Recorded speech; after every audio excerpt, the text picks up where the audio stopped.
it's a tract against Puritanism and sort of attempting to define the ethos and beliefs of contemporary Muslims, have become a hot seller because, as a lot of reviewers wrote in various magazines, that it simply expressed what a lot of Muslims just wanted to articulate about themselves,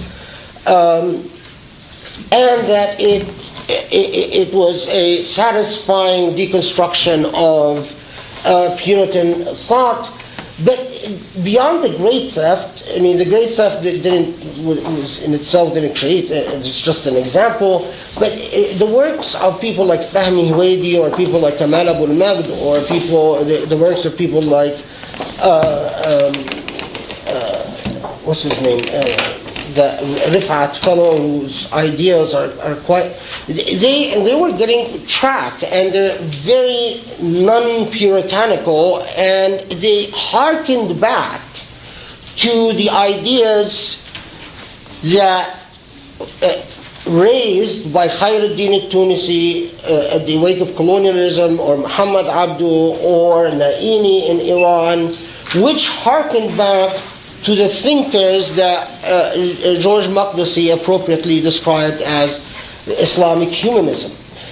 And this is why in the current uprisings, some fascinating phenomena that you notice is that the puritanical symbolisms of attempting to rebel against modernity through the display of symbolisms of Islamicity, sort of being insecure about their Islamic identity and saying, we want to affirm that we are Muslim and not Western, so we will wear 10 different signs that say, hooray for Islam and down with whatever, is largely absent from these uprisings. Indeed, these uprisings are neither secular nor religious. They're simply confident about their sense of religious identity. There much more that can be said about this, but among them is that if you've been glued to various Egyptian and Arab outlets and so on, is that many of the useful activists, and it's the youth who really organized this revolution through the net and through an education, obtained a remarkable network of zipping back and forth writings about freedom and liberty and so on. And when you ask the question about Sharia, one of the most stunning and remarkable things that I've noticed is the number of young people who say, well, what we're doing is Sharia. And what they mean by this is that the rebellion against corruption, injustice, and their desire to... now, of course, a Puritan, a Wahhabi Muslim, would be scandalized. Say, well, how could you say what you're doing is Sharia when you don't have your hair covered?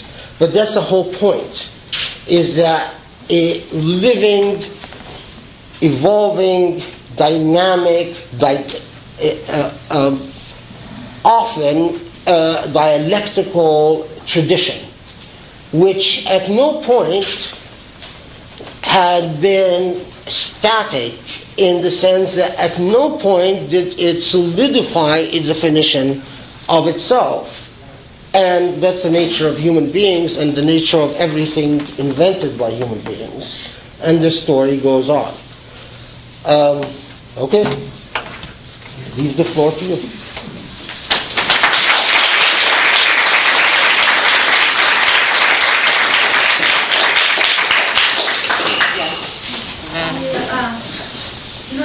In the Daily Brew, there was quoting something that you say, the revolution are in a way reconstructing what Sharia stands for in the modern age. I was hoping that you can elaborate on that. Well, this is sort of what I was closing on. There's a lot to say about it, but I mean, I'll give you numerous examples of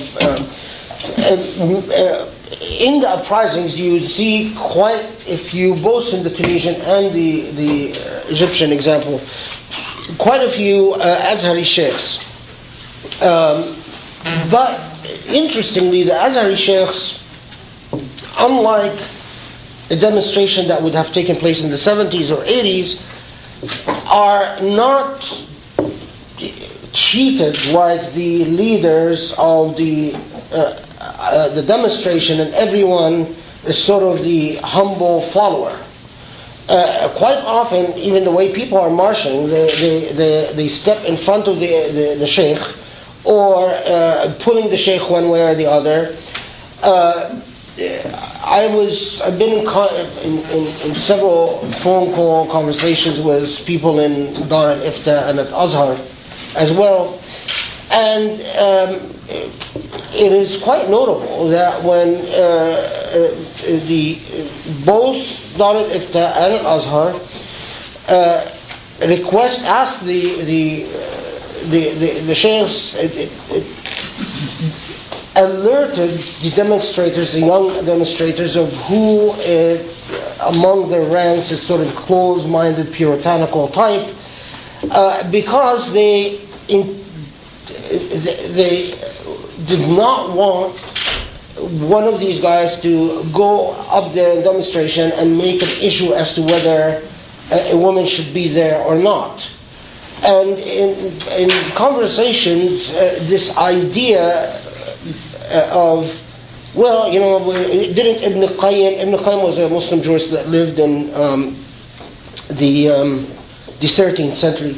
Well, didn't Ibn Qayyim say that whatever is justice is a part of Sharia, and whatever is injustice cannot be a part of Sharia? And this is, it's not the only orientation in Islam, it is an orientation in Islam, and it's what Muslims rehabilitate and co-opt and reassert and reformulate of their own tradition that matters. Because you could also find many other orientations that would say something very different. But who people are citing, who people are referring to, what type of texts are becoming popular, it tells you what type of Sharia, notion of Sharia, concept of Sharia they have in mind. Quite notably, while many banners said something like Allahu Akbar, God is great, it was agreed among the young leadership that the banner preferred by demonstrators in the 70s and 80s, which said government belongs to God, Inna al-hukma lillah, that this banner is meaningless. And notice the word here, meaningless. That it doesn't really tell us anything. And what they're saying is it's not a rebellion against the rule of God. What it is the recognition that people raise this banner to use the rule of God to do God-awful things.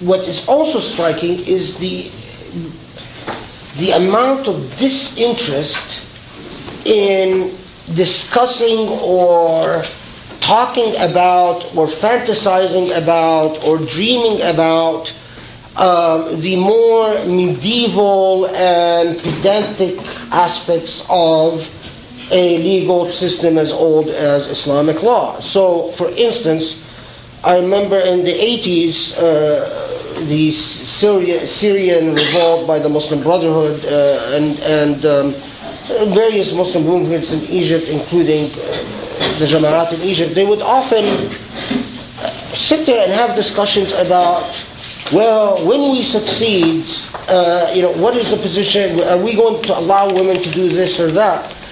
This uprising, the role of educated women has been pivotal. If in BBC News, for instance, Arabic, or Al Jazeera in Arabic, it's very striking that a high percentage of those interviewed as representative of the uprising, the leaders of the uprising, are young women. But in a very, unfortunate, but just the way the Mubarak regime has picked up on that. And one of the things they started doing, actually just a couple of days ago, is to have the hoodlums, the people who are dressed like civilians and that, but they're really security forces and so on, attack women and specifically commit sexually,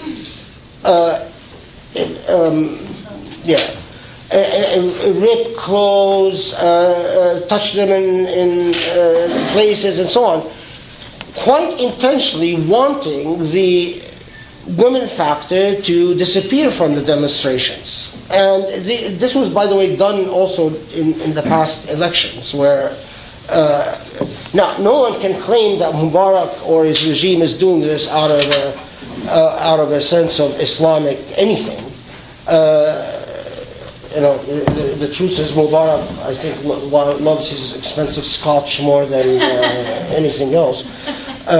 This is quite true. He does love scotch, but it is this type of new. In the same way they reacted to the Islam of Khaled Tunisi and Muhammad Abdul and so on, this type of Islam that can connect with the rest of the world and that can speak universal language and can present itself as a part of the people and function without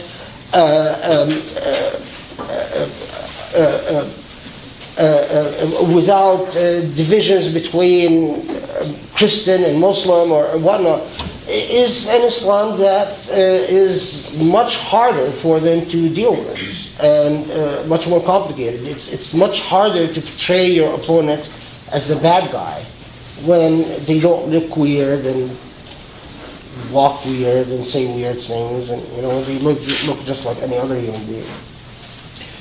Who is going to fill the vacuum when Mubarak leaves? All right, thank you. We've heard the questions, and I'm just going to point out now, after having taken this one question, shouting out will not be the way that we recognize questions. There are multiple hands up, but why don't you go ahead and you can respond to that one question if you want to respond to the vacuum. Well, the issue of vacuum is not a complicated one. As it now stands, there have been several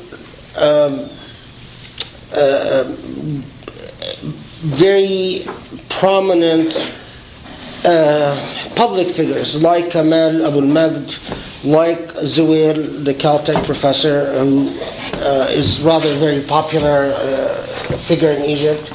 Baradei, who is popular among some circles. Anwar Noor, what's his name? Tariq Noor. Ayman Noor, who has his own circle of people, and Dien, who is popular among these individuals have